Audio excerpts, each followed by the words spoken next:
Esse é o Ancapso e nós vamos falar agora sobre a eleição do Fachin e do Alexandre de Moraes para a presidência do STF. Sim, o Fachin será o próximo presidente do STF, já agora em setembro, e o Alexandre de Moraes será o vice dele. O pior acontece em 2027, meu amigo. Em 2027 o Alexandre de Moraes se torna presidente do STF.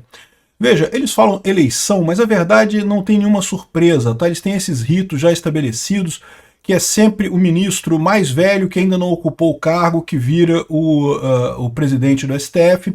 No caso, era o Fachin, todo mundo já sabia que seria o Fachin, não tem outra alternativa que não o Fachin. Ele ganhou com 10 votos, então, ou seja, todo mundo votou nele, ele próprio não vota nele mesmo, então todo mundo votou nele. Então essa é a situação, né? Não tem nenhuma surpresa nisso daí. Mas agora a grande dúvida que todo mundo fica é: o que esperar do Fachin nessa presidência dele? E obrigado a você que está assistindo o nosso vídeo. Se você gosta do nosso conteúdo, por favor, deixe o seu like e se inscreva aqui no canal, né?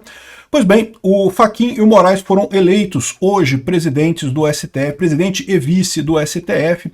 Isso é o padrão deles lá, já tem todo um esquema. O Fachin é hoje o vice já do Barroso, então se vamos supor o Barroso desistir a qualquer momento, quem assumiria já seria o Fachin de qualquer forma, e ele já foi eleito para assumir o STF a partir de setembro, né?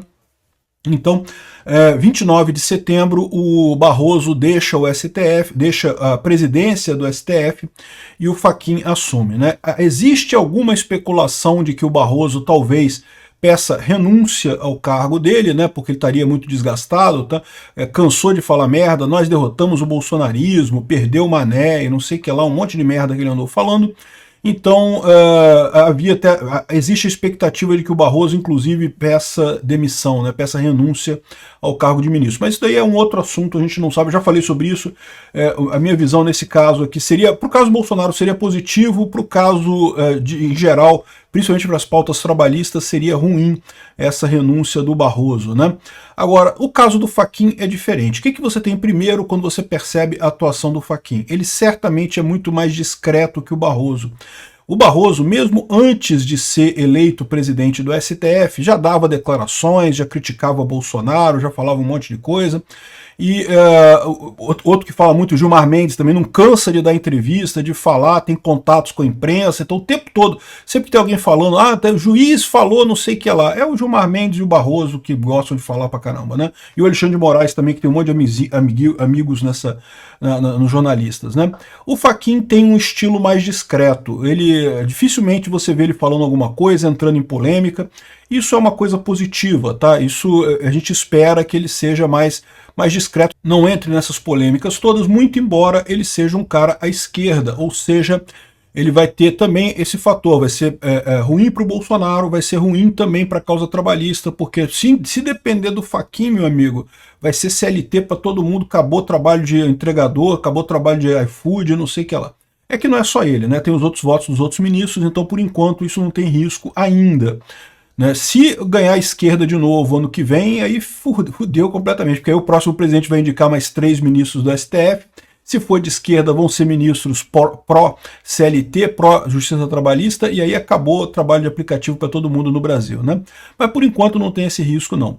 O que eu acho que pode acontecer nesse caso, uma coisa positiva que a gente pode tirar do Fachin, vocês lembram, o Fachin foi um dos que votou contra a decisão de censura às redes. Foi ele, o Cássio Nunes e o André Mendonça, os 3 votos dissidentes. E o que ele disse na época foi muito razoável, que eu acho que deve ser a posição do STF, né? O STF ele está aqui para cumprir a lei, não está para criar uma lei nova. O que o pessoal fez ali com a ação de inconstitucionalidade do Marco Civil da Internet foi justamente criar a lei do nada. Isso não é para ser feito dessa forma. Então ele falou no voto dele que ele até concorda que existem coisas erradas, que as redes sociais deveriam ser regulamentadas e coisa e tal, mas que ele não achava que seria o STF que deveria fazer isso. Isso é uma coisa louvável dele. Não se esperava isso dele, né, porque é muito à esquerda e coisa e tal, mas esse é o caminho correto. É ministro que quer julgar pelo que está na lei, não é para inventar coisa, não é para se criar nada no STF, não é essa a função do STF. O STF é um órgão supostamente técnico, né? É lógico, a gente sabe, sempre houve alguma influência política no STF, a ilusão de dizer que só agora o STF ficou político não, sempre teve alguma política envolvida no STF, como lá nos Estados Unidos existe também, como existe no STF em todos os países, aqueles ministros mais conservadores ou mais progressistas, você tem alguma influência nisso, mas via de regra a ideia é que eles sejam contidos pelo limite ali da Constituição, né? Podem oferecer a opinião deles, mas sem extrapolar, sem inventar coisas. E o que a gente tem visto no STF, infelizmente, é que eles romperam totalmente esse condão usando a questão do principiológica, né? Por princípio, não porque o princípio diz isso, então não interessa mais nada, a gente pode decidir qualquer coisa. Isso é um caminho realmente muito ruim.